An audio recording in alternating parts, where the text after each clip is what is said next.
ბიბი ამბობს, რომ უნდა გავასახლოთ ისინიო და თავისუფალი ნება უნდა მივცეთ, რომ თუ უნდა დარჩნენ, თუ უნდა წავიდნენ. ხო, ანუ პრინციპში ალბათ პირდაპირ გაასახლებენ წესით ამ ხალხს.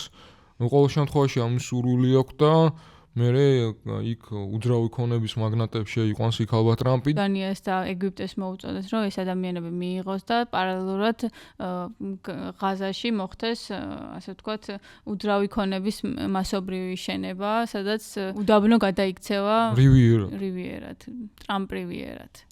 ხო, მოკლედ, ამის პარალელურად ღაზაში, რა თქმა უნდა, გრძელდება იგივე პროცესები და თან ამ შეხვედრაზე ის იყო ყველაზე რაღაც დამამცირებელი, ალბათ ის, რომ როცა ჩავიდა ბიბი, მოკლედ შენ სინქრონში იყო, ის ამბობდა, რომ მე ყველაფერს ვაკეთებ.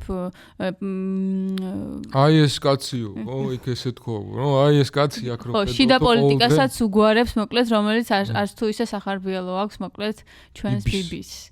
და მოკლედ პირდაპირ მოწოდება იყო, რომ ისრაელმა უნდა გააკონტროლოს და თავისუფლებელობაში დაისაკუთროს მოკლედ ღაზის ტერიტორია და ასე ვთქვათ ეს გეგმა, რომელიც ბევრ სხვათა შორის დასაწყისში არარეალისტურად ეჩვენებოდა სისრულეში მოიყვანოს.